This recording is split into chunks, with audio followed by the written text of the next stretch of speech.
कीर्तनम् यद् श्रवणम् यदीक्षणम् यद् वन्दनम् यद् स्मरणम् यद् अर्हणम् यदीक्षणम् लोकस्य सद्यो विधुनोति कल्मुषम् तस्मै सुभद्रस्रवसे नमो नमः। विचक्षणा यद् चरणोपसादना संगो विदस्तु भयतो अंतरात्मना विन्दन्ति ब्रह्मगतिं गत्वमान् तस्मै सुभद्रस्रवसे नमो नमः। अपने अपने भगवान का भी ध्यान करिए साथ में। यशस्विनो दानपरामनस्विनो तपस्विनो मंत्रविदासु मंगला क्षेमं न विन्दन्ति विनाय दर्पणम् तस्मै सुभद्रस्रवसे नमो नमः। श्रियापति यज्ञपति प्रजापति धियांपति लोकपति धरापति पति गतिश्चान्धक वृष्णि सात्वतां प्रसीदतां भगवान् मे सात्वतां पति।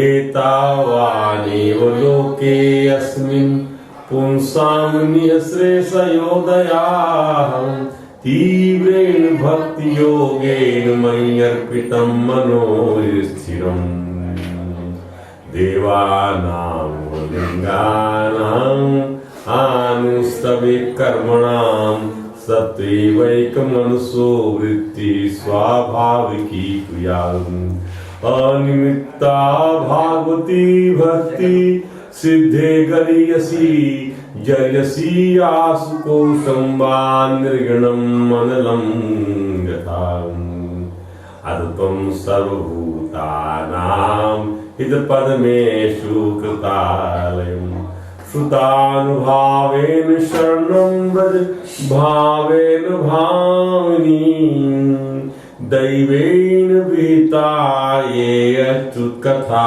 सुधां हित्वा शृण्वन्ति असद्गाथा पुरीशमीव विभुजाहम् तस्मात्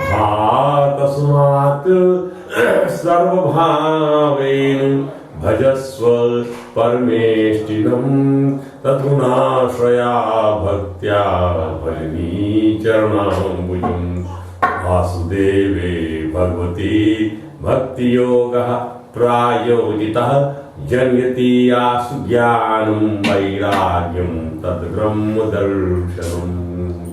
एतावान् सांख्ययोगाभ्यां स्वधर्मपरनिष्ठया जन्मलाभ परम पुंसाम् अन्ते नारायण स्मृतिः।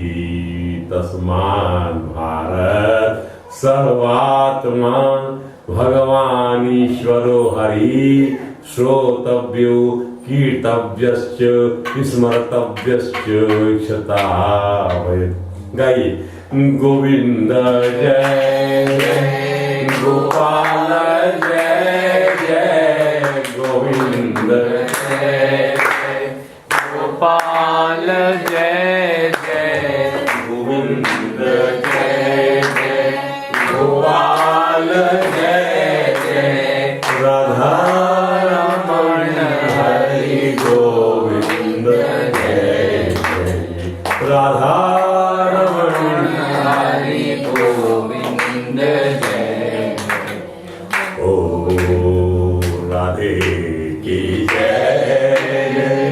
श्यामा की जय जय राधे की जय जय श्यामा की जय जय श्यामा रमण हरि गोविंद जय जय श्यामा रमण हरि गोविंद जय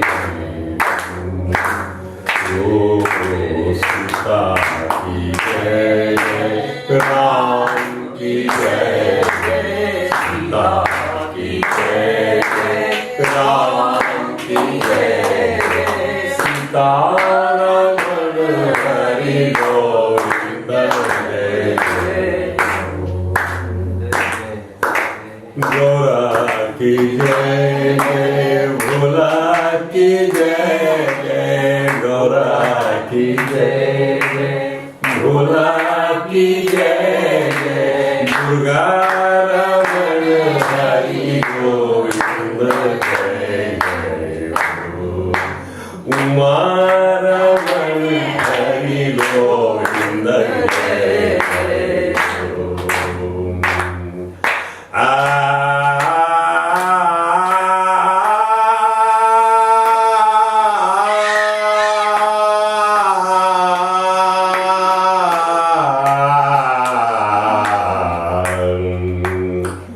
वाणी की जय जय ब्रह्मा की जय जय वाणी की जय जय ब्रह्मा की जय जय वाणी रमण हरि गोविंद जय जय वाणी रमण हरि गोविंद जय लक्ष्मी की जय जय विष्णु की जय जय लक्ष्मी की जय जय विष्णु की जय जय कमला की जय जय नारायण की जय जय कमला की जय जय नारायण की जय जय कमला रमण हरि गोविंद जय जय कमला रमण हरि गोविंद जय जय गंगा की जय जय जमुना की जय जय गंगा की जय जय यमुना की जय जय गोमती रमण हरि गोविंद जय जय ओम नर्मदा रमण हरि गोविंद जय जय कृष्णा रमण हरि गोविंद जय जय सरस्वती रमण हरि गोविंद जय जय गौओं की जय जय ग्वालों की जय जय गौओं की जय जय कालों की जय जय गोपी रमण हरि गोविंद जय जय गोपी रमण हरि गोविंद जय जय गीता की जय जय मानस की जय जय गीता की जय जय मानस की जय जय भारत रमण हरि गोविंद जय जय भारत भारत रमण हरि गोविंद जय जय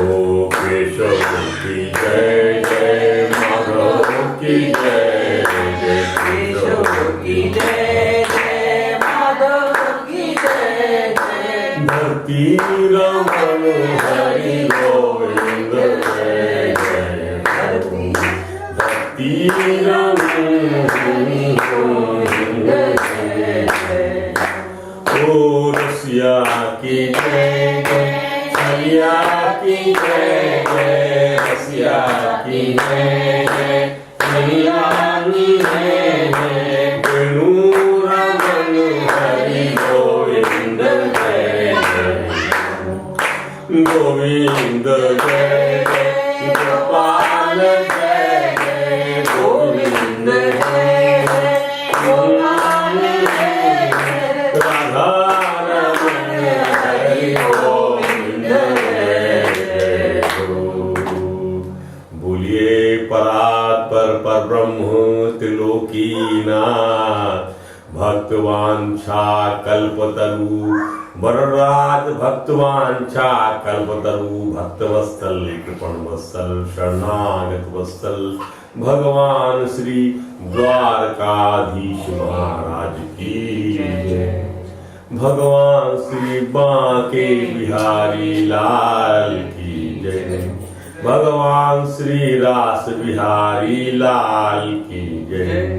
भगवान श्री राधा कृष्ण सरकार की जय।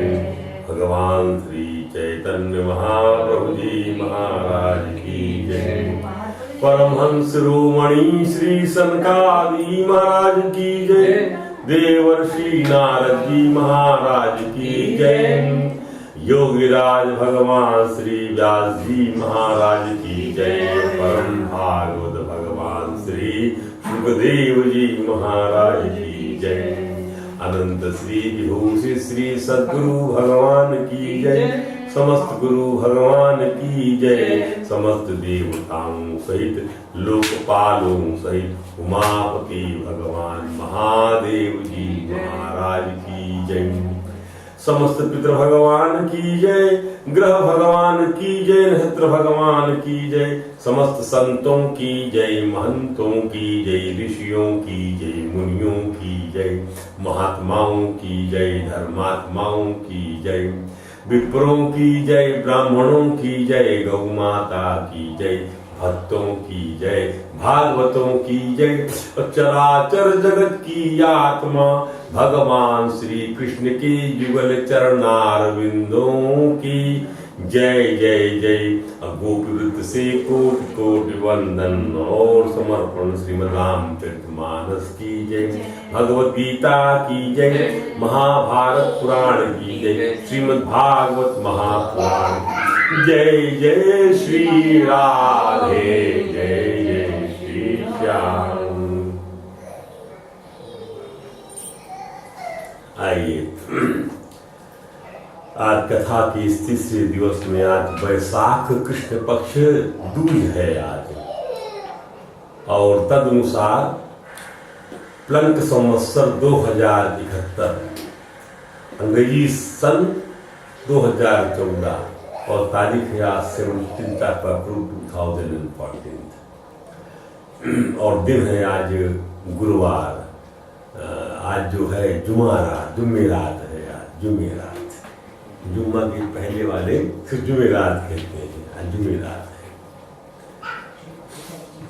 कल के संदर्भ में जो प्रश्न था महाराज परीक्षित का, उस पर आप गौर करिए।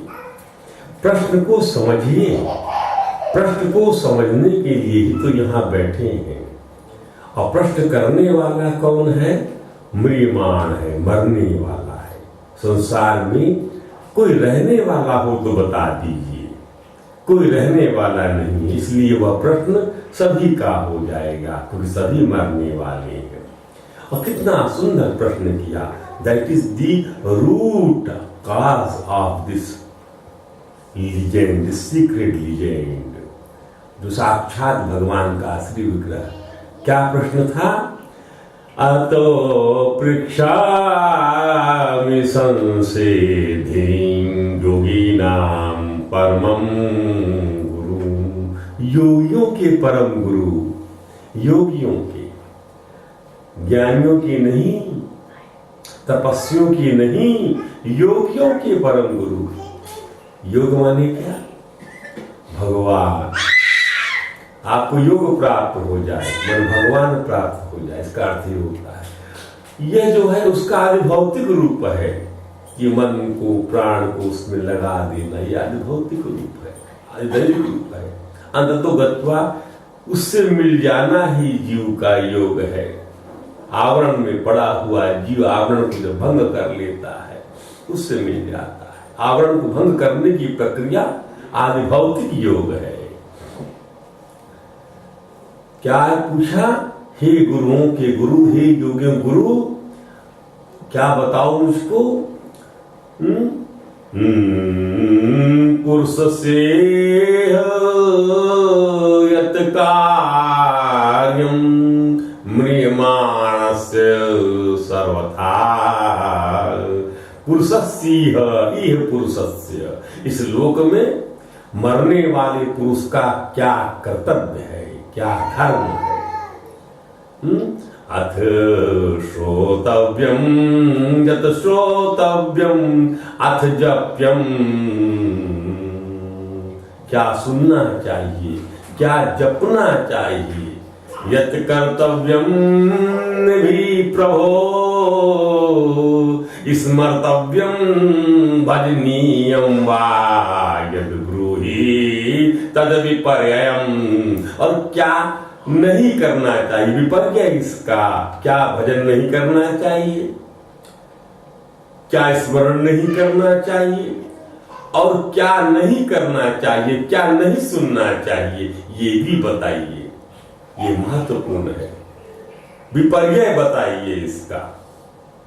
अर्थात सुनना चाहिए, डूज एंड डोंट्स दोनों बताया गया, और आप लोग को इसको ध्यान देना। जो नहीं सुनना चाहिए वही सुन रहे हैं हम लोग, जो नहीं जपना चाहिए वही जप रहे हैं हम लोग, जिसका भजन नहीं करना चाहिए उसका भजन कर रहे हैं हम लोग। भजन माने प्यार, जिससे प्यार नहीं करना चाहिए उससे प्यार कर रहे हैं हम लोग। इसलिए प्रश्न बड़ा क्लियर कट समझ लीजिए। भगवान सुखदेव ने इस प्रश्न का स्वागत किया। प्रश्न का स्वागत करना सीखिए। कहते हैं भगवान सुखदेव, आपने प्रश्न किया, उसको एक्नॉलेज करते हुए कहते हैं कि वरियालेशते प्रश्न, राजन आपका यह प्रश्न जो है बड़ा श्रेष्ठ है, वरियान है। The question put forth by you is the best one, best है, जो आपने लोकहित के लिए किया। यही लोकहित की बात आप समझिए, लोकहित की। भगवान ने लोक के लिए गीता कही, और नर और बने हुए ऋषि ने जो है मोह अपने आप में इंपोज कर लिया, और संसार के लिए नाना प्रकार के प्रश्न पूछ दिया भगवान से युद्ध के मैदान में। इसका तात्पर्य ये है, लोकहित के लिए। कैसे जानेंगे आप, कैसे मिलेगा आपको मार्गदर्शन, कैसे रास्ता मिलेगा।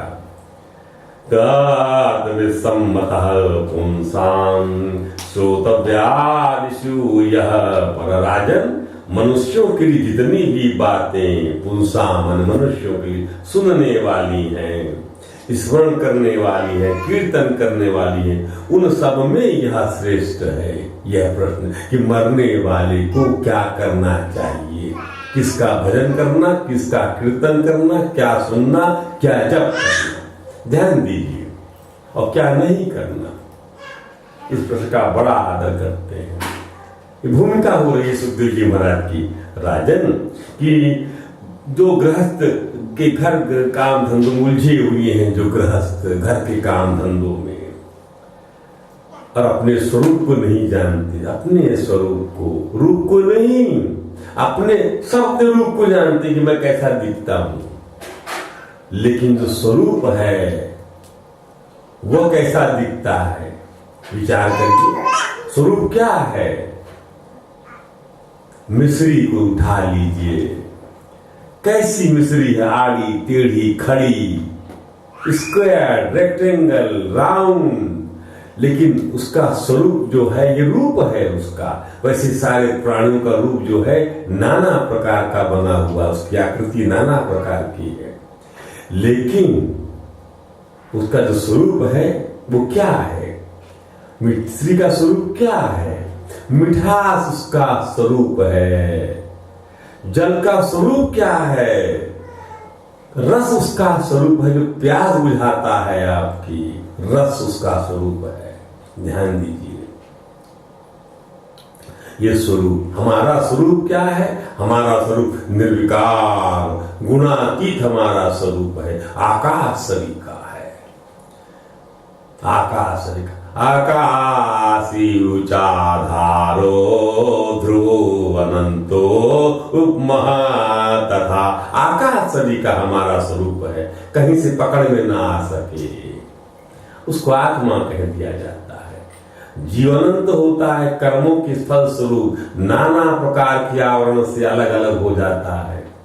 नाना प्रकार के घड़े रख दिए जाएं, पानी इसमें भर दिया जाए, गिलास में, लोटे में, घड़े में, जग में पानी अलग अलग भर दीजिए, लेकिन उसका जो है अब क्या बदल गया, ये जो है सारे पानी उसमें पड़े हुए हैं, और जो बर्तन का आकार है ये बर्तन का आकार समझ लीजिए, और जल उसके अंदर उसी का रूप जल ग्रहण कर लेता है, बर्तन के आकार का जल बन जाता है। ऐसा ही जीव बन जाता है नाना प्रकार के आवरणों से, पर उसका जो रस है वो उसकी आत्मा है। रस और जल एक साथ रहेगा। इसलिए गीता में भगवान ने अपनी विभूति में कह दिया क्या कि रसो हम कौन्तेय प्रभास्मि शशि सूर्यो प्रणव सर्ववेदेषु शब्दम खे पौरुषम निषु। ये स्वरूप है। जल और रस एक साथ रहेगा, भूमि गंध एक साथ रहेगी, प्रकृति पुरुष एक साथ रहेंगे। ये प्रश्न आगे आएगा कि कैसे अलग कैसे होंगे, अलग हो ही नहीं सकते। ये प्रश्न करेंगी मां देवहूति भगवान कपिल से। तो राजन सारी उम्र यूं बीत जाती है, रातें नींद में बीत जाती, स्त्री प्रसंगों में गुजर जाती, दिन धन की हाय हाय में निकल जाता है, कुटुंबियों के भरण पोषण में समाप्त हो जाता है। संसार में लोग इन्हें अपना संबंधी कहते हैं, वे शरीर पुत्र स्त्री आदि कुछ नहीं है, असत्य है। क्या मतलब, मैंने असत की परिभाषा आपको पहले बता दिया है गीता के अनुसार। जो चीज रहने वाली नहीं है, नासतो विद, जो चीज रहने वाली नहीं है उससे इतना ज्यादा लगाव नहीं होना चाहिए। उससे आसक्ति हो जाएगी तो फिर आपका कल्याण नहीं हो सकता, तो यही घूमते रह जाएंगे आप कहें कैसे, ऐसे। इसी कमरे को मैं चारों तरफ से बंद कर देता हूं, एक दरवाजा खोल दिया सामने का और आपको छोड़ दिया कमरे के अंदर में। आपके नेत्र नहीं, ज्ञान नेत्र नहीं है, आप दीवार को स्पर्श करते करते थथोलते थथोलते चले आते हैं। ऐसे करते करते बाहर निकलने का रास्ता जो हूं दरवाजा आता है निकलने का, तो आपको जो है खुजली हो जाती है और दरवाजा निकल जाता है। ऐसे ही घूमते रह जाएंगे इस योनियों के अंदर में। ध्यान दीजिए, इसलिए समय को गंवाना नहीं है। इसलिए राजन जीव जो है इन वस्तुओं, असत वस्तुओं, अनाथ वस्तुओं के मुंह में पागल हो जाता है कि रात दिन उनको मृत्यु का ग्रास होते देखकर भी ये चेतता नहीं है। तेषां प्रमत्तो निधनम पश्यन्नपि न पश्यति तस्माद् भारत सर्वात्मा भगवान ईश्वरो हरि। नित्य बोलता हूं श्लोकों में, नित्य आपके सामने रोज श्लोक मंगलाचरण में आता है। तस्मात् भारत विश्वात्मा, इसलिए राजन तस्मात् माने and that is why, Bharat माने महाराज परीक्षित, तस्मात् भारत सर्वात्मा, सबकी आत्मा भगवान, भगवान ईश्वरो हरि ही, ईश्वर हरि जो भगवान है सबकी आत्मा, श्रोतव्यो कीर्तव्यश्च स्मरतक्षेचता, जिसको भय से दूर होना है, भयातीत होना है, जिसको यही जपना पड़ेगा। अब आप देखिए क्या करते हैं आप, तस्मात् भारत सर्वात्मा भगवान ईश्वर, श्रोतव्यो सुनना चाहिए, सुन रहे हैं आप, कीर्तन भी कर रहे हैं आप, स्मृतव्यश्च भारत, स्मरण कर रहे हैं आप, स्मरण करना आपका छूट जाता है।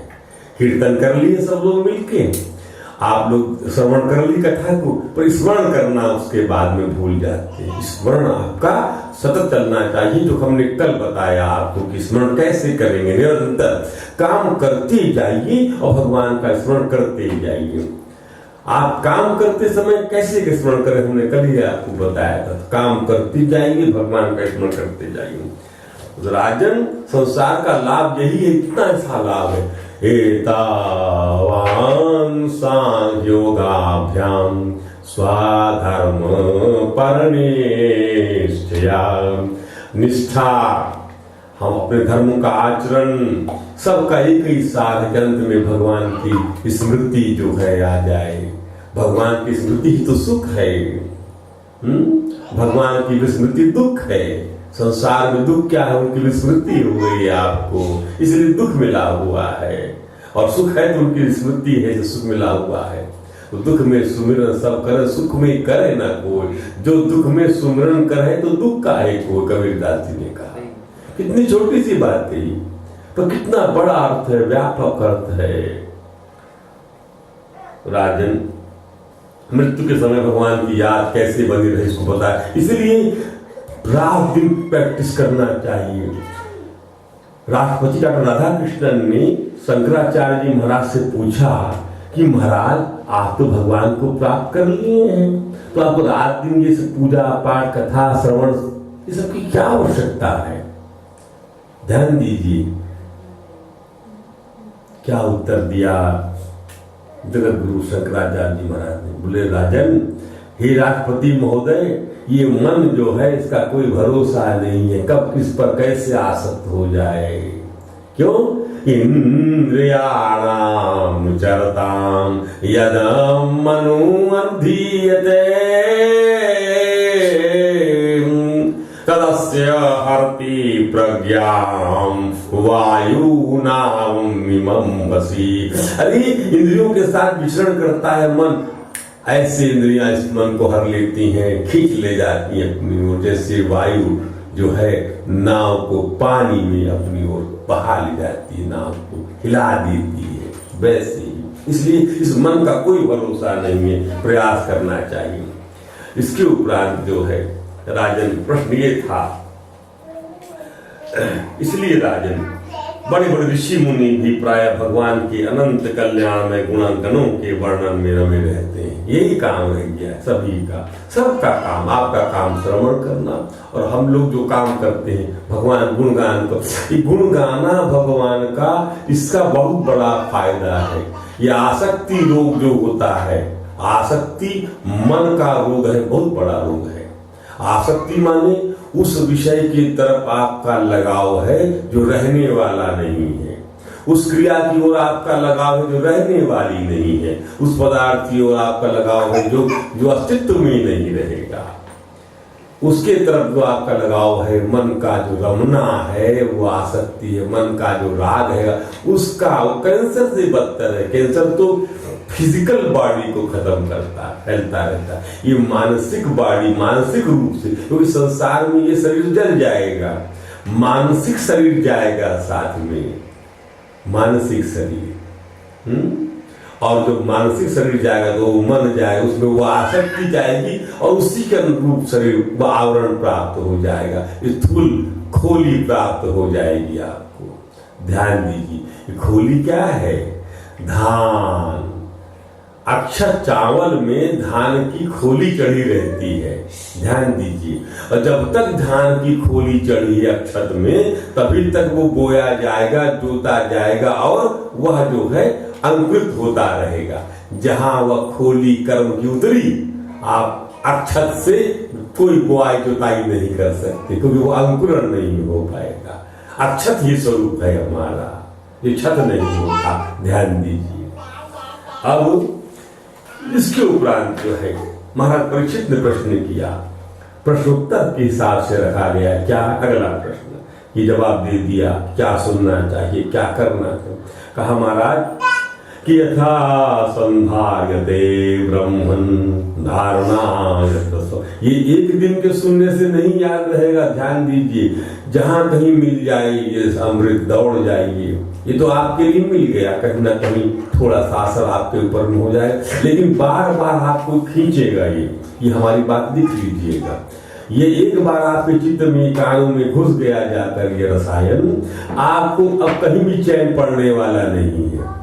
आप ध्यान दीजिए, अब आप इस रास्ते में आ गए, आपको बार बार कहीं पर भी चीज होगी, आप जाएंगे और सुन के लगेगा कि हमने वहां जो सुना था, जो हमको सुनाते थे गोन बाबू घर में, और ये जो हमको सुना रहे हैं, आप तत्काल रूप से वो आप वहां सुनने लग जाएंगे।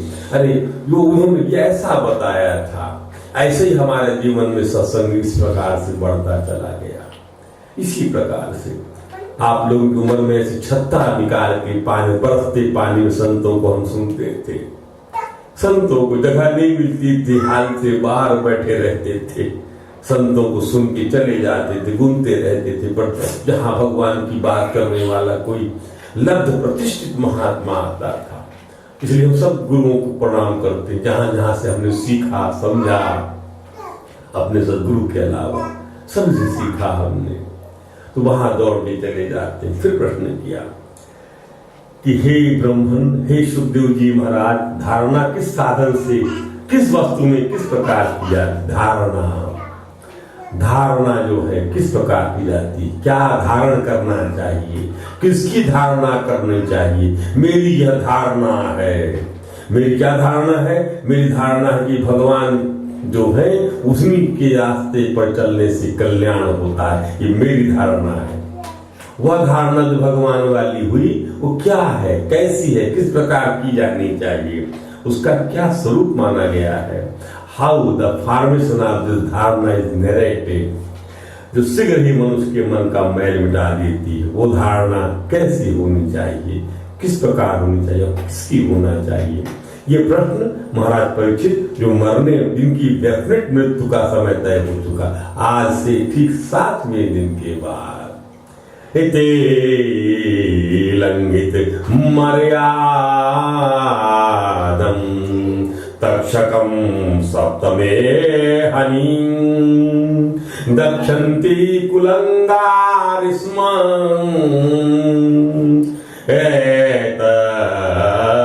ध्रुवम चोदितो में तद्रुवम, मेरे द्वारा प्रेरणा देने के फलस्वरूप, मेरे संकल्प के फलस्वरूप, मेरे श्राप के फलस्वरूप तक्षक आज से 7 दिन तुम्हें डस लेगा। ये तक्षक केवल सर्प नहीं है, ध्यान दीजिए, केवल सर्प नहीं है कि सर्प उसे डस लेगा। हमारे जीवन में, मनुष्य के जीवन में नित्य निरंतर तक्षक उसको डस रहा है, किसी न किसी प्रकार से, चाहे भौतिक रूप में डस रहा हो, चाहे आध्यात्मिक रूप में डस रहा हो, चाहे मानसिक रूप में डस रहा हो। मन यदि भटक रहा है तो तक्षक डस रहा है, कोई तक्षक लगा हुआ है जो आपके संकल्प शक्ति को विकृत करता है, आपको सही रास्ते पे नहीं जाने देता। और भौतिक रूप से ये तक्षक सर्प के रूप में डस रहा है राजा को, और आध्यात्मिक राग और द्वेष रूप तक्षक लगा हुआ है पीछे आपके। ये सारे तक्षक है। कोई ऐसा अनफोर्चुनेट इंसिडेंट या इवेंट आ जाए, वो सब तक्षक है, वो सब डस रहा। जो दंश हमको घायल की, जो चोट हमको मार रही है, हमारे जीवन में सही रास्ते पे, किस रास्ते पर हम चले इसका निर्णय नहीं करने देता, वह है तक्षक। राजा को तत्काल निश्चय हो गया, राजा का जो डीएनए था वो भगवान श्री कृष्ण की प्रेरणा से उनका जन्म हुआ था, उनके पूर्वजों के द्वारा उनको भक्ति प्राप्त हुई थी। तत्काल उन्होंने कहा बहुत सुंदर हुआ तक्षक मुझे डस, अब आपके जीवन में भी कभी ऐसा क्षण आ जाए तो कहीं बहुत अच्छा हुआ, उसको आप एक्नॉलेज करिए। बहुत अच्छा हुआ, चोट मुझे लगी, बहुत अच्छा हुआ जो है यह टूट गया, मेरा ये अंग टूट गया, बहुत अच्छा हुआ। बहुत अच्छा हुआ जो मैं इस नौकरी से निकाल दिया गया, बहुत अच्छा हुआ जो मेरे साथ इसने बैर भजाया। अच्छा तब हुआ जब उस घटना से आप भगवान को पकड़ लिए, वो परम लाभ भगवान है, ये लाभ परम नहीं है, ये तो जो है निकृष्ट लाभ है संसार। परम लाभ परमात्मा है, यदि वो लाभ मिल जाए, क्योंकि अंत समय में वही लाभ परम लाभ वही मिल जाए, तो वो परमात्मा रूप लाभ यदि मिल गए, सारे लाभ उसके पीछे पीछे चलेंगे, उससे बड़ा कोई लाभ नहीं है गीता के मुताबिक। तब जवाब दिया, मन का मैल मिटा देने वाली धारणा परीक्षित किए है। राजन, जब मृत्यु का समय आ जाए तो घबराइए मत, ध्यान दीजिए। और जितासन जिश्वासो जिसंगो जितेन्द्रिय स्थूले भगवतो रूपे मना संधारित धिया, भगवान के स्थूल रूप का ध्यान करना है। ये समझने वाली बात, स्थूल रूप, इसको ये मेरा बनाया मकान है, यही स्थूल रूप है, मकान स्थूल रूप है। अरे ये मेरा बना, अरे भगवान का बनाया हुआ जगत में यदि आकाश ना हो, वायु ना हो, अग्नि ना हो, जल ना हो, तो कैसे, पृथ्वी ना हो, कैसे बन जाएगा ये घर? चिंतन, ये उनकी वजह से घर बन गया, ये चिंतन स्थूल चिंतन कहलाएगा।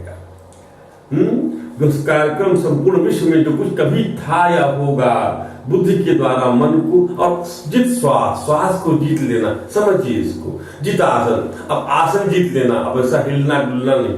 अर्थात इसका क्या अर्थ है, ऐसे हिल रहे डुल रहे पर आसन नहीं जीता, यह जो है आदि भौतिक रूप से संभव तो नहीं है कि आसन जीत लूं, मुझे चोट लगी हुई है तो मुझे हिलना है, या ट्रैक्शन है, मेरा पैर बंधा हुआ है तब मुझे उस पैर को वैसा रखना है। जब डॉक्टर कहता है ना, यू विल बी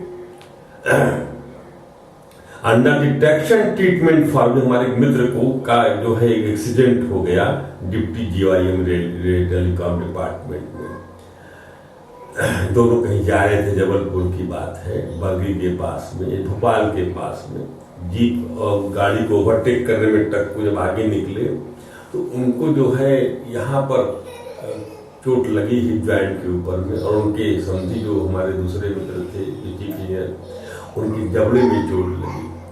अब उस बार बच गए ये लोग, लेकिन ये जो है ज्वाइंट में हड्डी क्रैक नहीं हुई, देखिए आप, कोई हेयर पिन भी क्रैक नहीं है एक्सरे में, लेकिन ट्रैक्शन बन गया और कहा कि आपको हिलना नहीं। यदि आप हिलेंगे तो हिलने के बाद जो क्रिएट हो जाएगी, आपको ऑपरेशन करना पड़ेगा। अब उसी स्थिति में रहना है तो कैसा रहना पड़ा, जितासन हो गए। तो हमने कहा यार अभी तो आपको प्राप्त हो गया है, इसी को आप सहते जाइए और समझ लीजिए कि मैं जो हूँ इसी आसन पड़ा हूँ। तो डॉक्टर ने कहा हिलना नहीं, आप देखिए अच्छे नहीं हिलते, हिल ही नहीं सकते, ऐसा बांध देता है पैर को। तो जितासन हो गया कि नहीं हो गया। अब यदि मान लो ऐसा ना हो सके तो अपनी वृत्ति से कम भगवान के साथ जो अपने आप को अलाइनमेंट में ले लो तो विजित आसन हो जाएगा। जित श्वास, और श्वास जो है इसका ध्यान दीजिए, कभी सांस आपकी इसलिए वह जब काम नहीं करेगा जिसमें आपको जो है आप व्यग्रचित्त होंगे। सांस बहुत तेजी चलती है, उससे कोई काम आप न खाना ढंग से आप खा पाएंगे, न खाना पच पाएगा, न पानी पी सकेंगे, न चाय नाश्ता। ऐसी दिन भोजन मत किया करिए जब आपका कि सांस तेज चल रही हो। सांस तेज चल रही हो तो आपका खाना पीना हराम है। कई लोग सांस चलती तेज आते हैं और डाल लेते पेट में, नहीं, खाना तब पचता है जब प्राण अपान वायु सम हो जाती है। और सांसों की तेजी है कि सांस के चलने और न चलने में, सांस के छोड़ने और लेने में जो है वायु की विषमता बनी हुई है, तो खाना पचेगा नहीं। इसलिए जब आपको धारणा करनी है भगवान की तो उसमें आपको जो है श्वास को जीत लेना है, श्वास को नियंत्रित करना है, तात्पर्य प्रयास की ओर चलना है, भगवान को पाने की दिशा में बढ़ना है। मदद भगवान कर देंगे, गुरु कर देंगे। और जित संगो, ये बहुत जो मैंने आपसे बताया, आसक्तियों इंद्रियों पर विजय प्राप्त करने पर फिर बुद्धि के द्वारा इंद्रियों, ये इसी चीज को सारे शास्त्र कहते हैं, इंद्रियों को जीत लीजिए। जित श्वासो जित आसन जित संगो जितेंद्रिया, बिना इंद्रियों पर अंकुश रखे आप सोचे कि परमात्मा आपको मिल जाए, असंभव। लिख लीजिए किसी कोने में आप लोग, भगवान की प्राप्ति, भगवान माने केवल वह भगवान नहीं बल्कि भगवान के रूप में सारे संसार का प्रसाद, सारे संसार का भोग, ये भगवान है। अच्छा भोजन, अच्छा परिवार, अच्छा धन, अच्छा धर्म, ये सब भगवान का प्रसाद है। ध्यान दीजिए, भगवान के रूप में ये सब आपको मिल जाएगा। ये नहीं मिले संभव नहीं है। इसको चखने के उपरांत में आप लगेगा नहीं, भगवान का स्वाद इससे बेहतर है। इसलिए अरे बिना जब भोगेंगे नहीं तो जानेंगे कैसे। अच्छी पत्नी, अच्छा परिवार, ये सब भगवान का प्रसाद है, ये सब मिल जाएगा आपको। तो जितेंद्रिय होने से मिलेगा। और जितेंद्रिय होना नहीं चाहता व्यक्ति, इंद्रियों का गुलाम बन के जीवन जीना चाहता है, कहां से सफलता मिलेगी? सफलता माने क्या? भगवान। विजय माने क्या? भगवान। गीता का पढ़ते हो ना आप लोग, क्या है? यत्र योगेश्वरो कृष्णो यत्र पार्थो तत्र श्री विजयो भूतिर्धुवा नीति मति, वही विजय है, वही श्री है। अर्थात जहां भगवान है, जहां भगवान है वही सब कुछ है। अर्थात ये सब भगवान के डेरिवेशंस हैं। These all things are derived out of the Lord। अलग थोड़े ही है कुछ। ध्यान दीजिए, जब तक इसको आप चखेंगे नहीं, भगवान कहते ना, इसलिए भगवान सब आशीर्वाद दिया अपने भक्तों को, जाओ मेरी आज्ञा से पृथ्वी का राज्य भोगो। ये थोड़ी कहते संन्यास ले लो, वृत्तियों से सन्यासी बनो, वृत्तियों से सन्यासी बनो। इंद्रियों को वश में, बिना इंद्रियों को वश में किए आप सोचो कि मुझे योग मिल जाए, असंभव। एक सवाल जवाब हो चुका है अर्जुन और भगवान कृष्ण के बीच में, मैंने आपसे पहले बता दिया है, बार बार उसका कि पुनरावृत्ति करते समय नहीं बर्बाद करना चाहिए। इसलिए कोशिश करो, भगवान प्रसन्न इसी से होते हैं। एक श्लोक कहा गया, क्या, कैसे जल्दी भगवान प्रसन्न होते हैं? तो कहते हैं नारद जी बचेताओं से, क्या, सर्वदया सर्वभूतेषु, ये मंत्र है, जल्दी खुश हो। भगवान जल्दी खुश कैसे हो जाएंगे? How the Krishna will be happy as early as possible. कैसे? दया सर्वभूतेषु संतुष्टो येन केन वा सर्वेन्द्रियोपशांत्या तुष्यस्त्यासु जनार्दन। आसु, immediately the Lord will feel happy, खुश हो जाएंगे आपसे जब सब इंद्रियों को शांत करना सीख जाएंगे। समस्या जीव की यही है, वो इंद्रियों को शांत नहीं कर पाता, उसका मन, उसकी इंद्रियां उसको बरगलाते रहती हैं क्योंकि वो समझ नहीं पाता। तो मन से श्रेष्ठ बुद्धि है, बुद्धि से उसको नियंत्रित करिए। और बुद्धि जो है, मैंने बताया, वो सारथी है, वो रथी के साथ जो बुद्धि है उसकी सारथी है। वो बुद्धि सारथी तब है जब वो भगवान के साथ रची पची है, निश्चयात्मक है, तब जाकर भगवान के स्थूल रूप में आपको मन लगाना चाहिए। अब स्थूल रूप क्या है? राजन, यह संपूर्ण विश्व जो कुछ कभी था, है या होगा, सबका सब जिसमें दिख पड़ता है, ये जो विश्व जिसमें दिख पड़ता है, सब कुछ जो कभी था, कभी है या होगा, जिसमें दिख पड़ता, अध्यस्त है, जिसमें दिख पड़ता है, अध्यस्त है जिसमें। ध्यान दीजिए, भगवान में दिख पड़ता है वो सबका सब। वो भगवान, वही भगवान का स्थूल से स्थूल विराट शरीर है, यही विराट शरीर है, भगवान का विराट स्वरूप है। भागवत में इसको ऐसे कहा है और गीता में ऐसे कहा, दोनों समझ लीजिए आप, ज्यादा विस्तार नहीं करना पड़ेगा। भागवत में ऐसा कहा गया है इसको, खम वायुं अग्निं सलिलं महिषाम्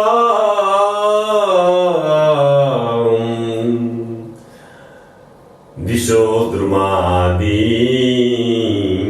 संवायु सलिलं महिषं ज्योतिष सत्त्वानि दिशो द्रुमादीं सरिसमुद्रं हरे शरीरं यत्किंच भूतं प्रणमेदन्यं भूमिरापनलो वायु खं मनो बुद्धिरेव च अहंकारितीयं मे भिन्ना प्रकृति सदा। यानी क्षिति जल पाप गगन समीरा, मन बुद्धि अहंकार।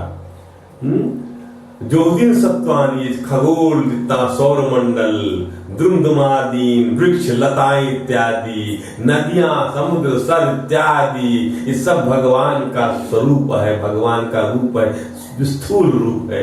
किसको छोड़ दो जो प्रणाम न करूं मैं? प्रणमेदन्य सिय राम मैं सब जग जानी, करहूं प्रणाम जोर जुग पानी। दोनों हाथों से जोड़कर प्रणाम करता हूं।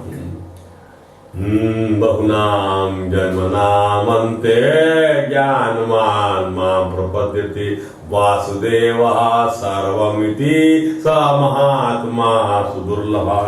वो महात्मा दुर्लभ, ये भगवान का विराट रूप है। भगवान और इन 7 आवरणों से घिरे हुए इस ब्रह्मांड शरीर में जो विराट पुरुष भगवान है, वही धारणा के आश्रय है राजन। इन 7 आवरणों से घिरा हुआ जो तत्व है, वही भगवान की धारणा का आश्रय है। ये जवाब दे दिया। उसका एलोरेशन करते हुए सुखदेव जी महाराज कहते हैं, राजन परताल विराट पुरुष के तल में है। ये आवरण के बाद अब जब आवरण हो गया, आवरण खोल तैयार हो गई, तब तलवे जो है विराट पुरुष के पाताल है और उनकी एड़ियां और पंजे रसातल हैं। दोनों गुल्फ और एड़ी के ऊपर गांठें जो जहां लाभ होता है महातल है और पंजे जो है उनके पैर के पिंडे तलातल हैं।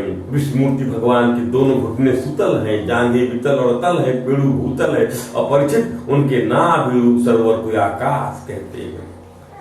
ये ऐसा सोचना पड़ेगा आपको, ये विराट रूप की अवधारणा है, यही धारणा आपको करना पड़ेगा, तब तो आप समझ पाएंगे। नहीं तो आप अपने घर के बारे में सोचते रह जाएंगे, अपने बंगले के बारे में सोचते रह जाएंगे और फिर अगले बार में फिर कोई बंगला मिले या झोपड़ी मिले, उस हिसाब से जीवन चलेगा। यदि भगवान के बारे में सोचते रह जाएंगे तो विराट व्यक्तित्व के धनी बन जाएंगे, विराट हो जाएगा आपका व्यक्तित्व, परमात्मा की तरफ चलेंगे आप तो विराट हो जाएंगे। आप संसार की तरफ चलेंगे तो आप गौण हो जाएंगे, लघु हो जाएंगे। फर्क ये है, क्योंकि न रहने वाली चीज को आपने अपना उद्देश्य बना लिया है तो आप असद हो जाएंगे, अनात्मक हो जाएंगे। और जो वस्तु हमेशा रहने वाली है उसके साथ अपने आप को आप जोड़ देंगे तो आप विराट हो जाएंगे, आप योगी हो जाएंगे, आप आत्मा बन जाएंगे, अनात्म बन जाएंगे। फर्क ये है।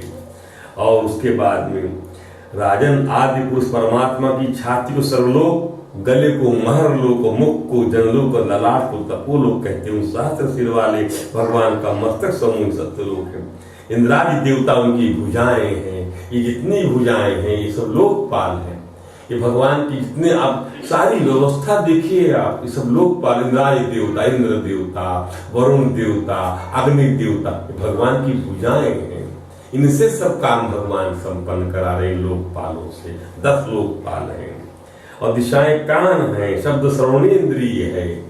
भगवान की जो शब्द जो है संसार में सब चल रहा है, भगवान की श्रवणेन्द्रिय है। माने भगवान की इंद्री जो है सुनने वाली इंद्री से निकल, जो सुनते हैं भगवान वही शब्द है। जो हम बोल रहे हैं, जो निकल रहा है, ये सब भगवान के कानों में जा रहा है। इसका तात्पर्य है कहाँ जा रहा है शब्द, विचार करिए, भगवान के कान में जा रहा है ये शब्द। ये विराट का चिंतन है। और दोनों अश्विनी कुमार उनकी नासिका के छिद्र हैं, गंध घ्राणेन्द्रिय है। सारी गंध जो है वही, इसलिए भगवान ने गीता में क्या कहा, पुण्यो गंध पृथिव्याम, पुण्य गंधो पृथिव्याम, तेजस्वास्मि तेजा तेजस्विनामहम्, जीवनम सर्वभूतेषु विद्धि पार्थ सना। मैं पुण्य गंध हूं पृथ्वी में, भगवान कहते हैं। इसका तात्पर्य ये है, भगवान विष्णु के नित अंतरिक्ष हैं, उनकी देखने शक्ति सूर्य है, दोनों पल के रात और दिन है। तालु जल है, जिह्वा रस है, जो रस आता है ना ये भगवान की जिह्वा से रस मिल रहा है अपने को। ये खाली है, कितना अच्छा ये कोल्ड ड्रिंक है, वो भगवान की वजह से वो रसीला है, ऐसा सोचना पड़ेगा आपको। उसका गुण नहीं है, उसमें कोई पावर ही नहीं है, अग्नि में कोई पावर ही नहीं है। प्रभास्मि शशि सूर्ययोः, भगवान ने क्या कहा, रसोहम अप्सु कौन्तेय प्रभास्मि शशि सूर्ययोः, प्रणव सर्ववेदेषु शब्दं के पौरुष। मैं पुरुषों का, मनुष्यों का पौरुष मैं हूं। ध्यान दीजिए, यदि भगवान ये पौरुष ना बने, ऐसा एक्नॉलेजमेंट करना, धारणा हो जाएगी। ये धारणा करना पड़ेगा अंतकाल में आपको। और विराट पुरुष की नाड़ियां नदियां हैं, वृक्ष रोम है आदि। राजन स्वप्न देख, इसी प्रकार से विराट पुरुष भगवान के स्थूल शरीर का यही स्वरूप है।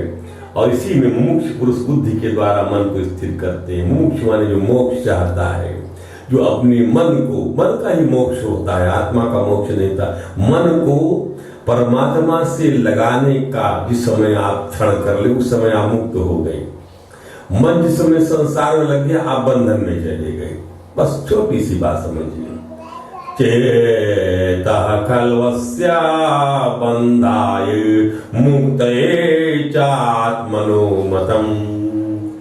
हे मां, कपिल जी अपनी मैया देवहूति से कहते हैं, चेता खल्वस बंधाय आत्मनो तमे मतम। मेरे मुताबिक जो मन ही जो है जीव के बंधन और मोक्ष का कारण है। कब बंधन होता है? गुणे सुसक्तम बंधाए, जहां यह इंद्रियों उसके विषयों में, शरीर में, अनात्म वस्तुओं में, असत वस्तुओं में जहां ये लग जाता है, रत हो जाता है, रागी बन जाता, वहीं ये फंस जाता है। गुणे सुसक्तम बंधाए रतम पुंसी वामुक्तये। और जब यह पुंसी परमात्मा से रत होकर मुक्त हो जाता है, ध्यान दीजिए, इस प्रकार से समझा दिया। और देखो राजन, स्वप्न देखने वाला मनुष्य स्वप्न की अवस्था में किसको देखता है? अपने आप को ही देखता है। वही जो है तलवार बना रहता है, वही किताब बना रहता है, वही स्त्री बन जाता है, वही दुश्मन बन जाता है, और वहां कोई है नहीं। अपने आप को देखते रहता है और कोई रहता नहीं है। उन सत्य स्वरूप इसलिए, और वैसे ही सबकी बुद्धि वृत्तियों के द्वारा सब कुछ अनुभव करने वाला सर्वांतर्यामी परमात्मा भी एक ही है। जैसे हम सपने में अपने आप को देखते हैं, वैसे सारे अनुभव करने वाला सब वृत्तियों को एक परमात्मा है, एक परमात्मा। ध्यान दीजिए, क्योंकि उसके पहले कोई है नहीं, उसके आगे कोई रहने वाला नहीं है। सब कुछ वही बन के संसार में प्रवृत्त हो रहा है। ध्यान दीजिए, यही धारणा करनी चाहिए। और उन सत्य स्वरूप आनंदी भगवान का ही भजन करना चाहिए राजन। अन्य किसी वस्तु में आसक्ति नहीं करनी चाहिए, क्योंकि यह आसक्ति जीव के अधा पतन का हेतु है। नाम नेत्र सजीव यत आत्मपाता। इसके उपरांत जो है सुखदेव ने कहा, सृष्टि के आरंभ में ब्रह्मा जी ने इसी धारणा के द्वारा प्रसन्न होते हुए भगवान से सृष्टि विषय की स्मृति प्राप्त की थी, जो प्रलय काल में विलुप्त हो गई। ध्यान दीजिए, ब्रह्मा जी जब सृष्टि बनाते हैं तो ये स्मृति मिलती है, आप ध्यान दीजिए। और जब संसार नष्ट होता है, इसको भी समझिएगा। ये बात आप लोग गीता पढ़ते, चैंटिंग करते, पर ये बात आप पूछिए अपनी माता जी आती हैं यहाँ पर, बात करिए उनसे, जहां पर भगवान गीता के 9वें अध्याय में कहते हैं क्या, यथाकाशसितम नित्यम वायु सर्वत्र गो महान। सारे भूत प्राणी ऐसे हैं मेरे में जैसे वायु आकाश में रहता है।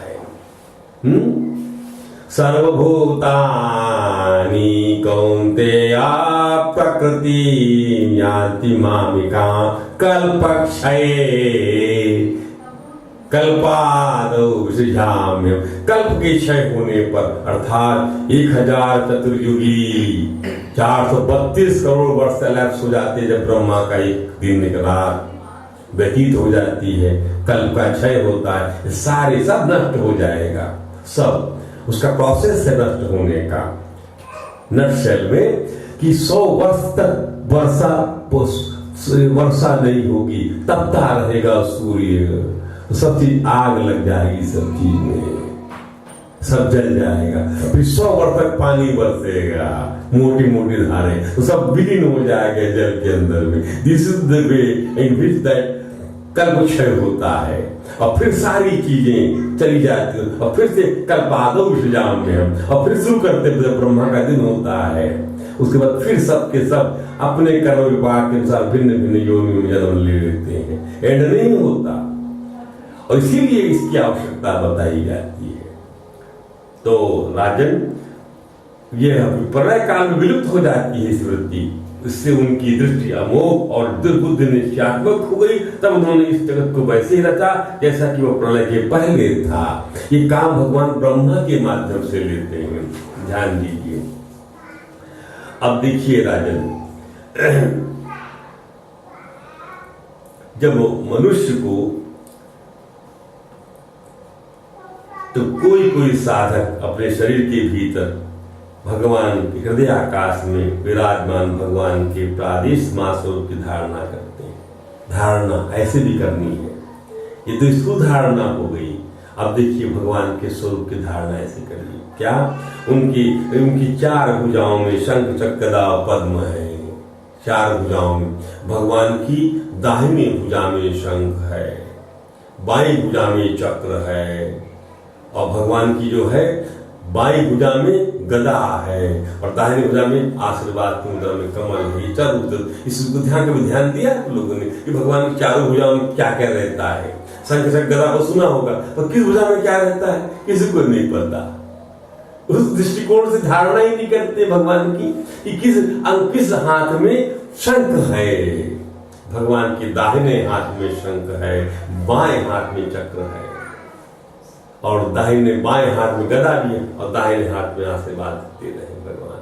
चार भुजा है भगवान की, चार भुजा, ध्यान दीजिए। और उनके मुख पर प्रसन्नता जो है झलक रही है। ये मुस्कुराहट जो है, इसको शास्त्र में कहा यही माया की मुस्कुराहट है। मुस्कुराते हैं भगवान, मुस्कुराते देख देख के जीव की तरफ कैसा फंसा हुआ है, कैसा समझ नहीं पा रहा है। हंसते हैं, क्या मुझे हंसते क्यों है? हम लोग विचार करते हैं, हम भी तो हंसते हैं ना, तो आनंद आता, किसी की बात पे हंसी आती, और किसी की बच्चों की बात सुन के जो मुस्कुराहट आती है, अरे नहीं समझ पा रहा, बच्चा है। वही मुस्कुराहट ठाकुर जी के चेहरे में, उसके अनेक विन्यास हैं हंसने मुस्कुराने के। और भुजाओं में श्रेष्ठ कदम के पुष्प की केसर के समान पीला वस्त्र धारण किए हुए हैं भगवान। कमल के समान विशाल कोमल, ये धारणा करिए। भगवान के स्वरूप की धारणा नित्य करना चाहिए। जब अभी आप सो के उठते हैं ना, तो अपने स्वरूप भगवान के स्वरूप का ध्यान करिए। धीरे धीरे भगवान के सब अंगों का ध्यान करते करते किसी एक अंग के अंदर में आपकी स्थिति बनती जाएगी। ये आवश्यक है। नाम इससे ही पर्याप्त, नाम कोई काम नहीं करेगा, मैं बता देता हूं आपको। The Lord name will not do unless and unless the form, रूप साथ में ना आए। रूप आना चाहिए, इसीलिए बताया कि धारणा बताई जा रही है। भुजाओं में श्रेष्ठ तो जड़े सोने के बाजूबंद शोभायमान है। तो भगवान के बाजूबंद सोने का ध्यान कर दो, सोना घर में आएगा आपके। धाग का ध्यान कर धारा आएगा, और सोने का ध्यान कर सोना आएगा।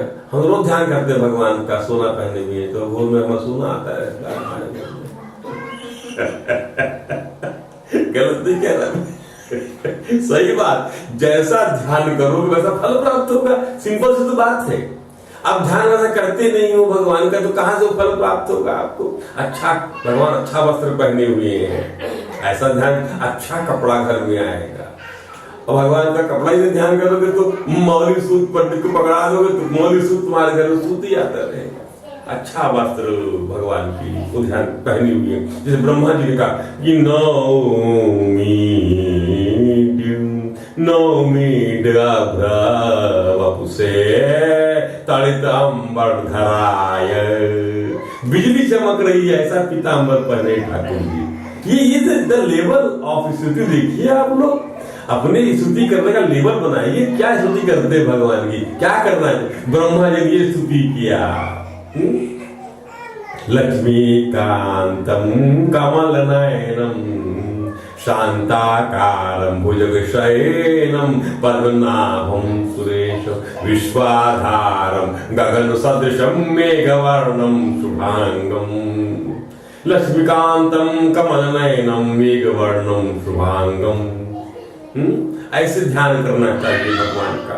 और सुंदर मुकुट, कान कुंडल मुकुट पहने भगवान का, मुकुट वाला शरीर ध्यान करिए। अरे मुकुट पहने हुआ ध्यान करें तो मुकुट आपके जीवन में धारण करेंगे आप। राजा महाराजा मुकुट धारण करते हैं। ये जो टोपी पहन के पूजा कराते नहीं है, इसका मतलब यही है कि तुम राजा शरीर के हो। वास्तविक राजा बनो ना टोपी पहन के, मतलब भगवान के मस्तक के का प्रतीक है वह कैप जो आप पहनते हो, पगड़ी, कैप, रुमाल डालते हो शरीर के ऊपर में। इसका तात्पर्य ये है। कोई बताएगा थोड़ी आपको ये सब चीजें, कोई नहीं बताता। किसके पास समय है? आए अपना 7 दिन में चले बजा के, अरे इसको निचोड़ो ना, इसके अंदर में जो घुसा हुआ तत्व है, यही तो समझाना है। इसको समझाने में बड़ी ऊर्जा लगती है, ताकत देते हैं भगवान, तब संभव होता है ये। और उनके चरण कमल योगेश्वरों के खिले हुए हृदय कमल की कर्णिका पर विराजित हैं। उनके हृदय को श्रीवत्स का चिन्ह, एक श्रीवत्स का चिन्ह बना हुआ भगवान के एक सुनहरी रेखा, लाइक गोल्डन स्ट्रैक है यहाँ पर, गोल्डन स्ट्रैक बन लाइन। इस चीज से अपन कोई खींचे पत्थर से वो स्ट्रैक बन जाता है, निशान। तो निशान है, लाइन मिट जाती है, स्ट्रैक मिटता नहीं है, स्ट्रैक है, इनबिल्ट है पीले रंग। ऐसा ध्यान करना, ये धारणा बताई जा रही है।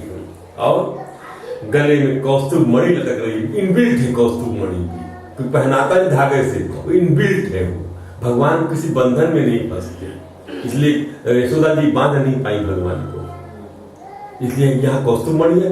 ये ध्यान करना, ये धारणा सिखाई जा रही है अपने को। और वक्षस्थल कभी न कुमलाने वाली वनमाला से घिरा हुआ है, वैजंती माला 5 प्रकार तो कभी मुरझाती नहीं है। इसका तात्पर्य है कभी, अर्थात माला का गुण है कि भगवान का गुण है। सुंदर कौन है?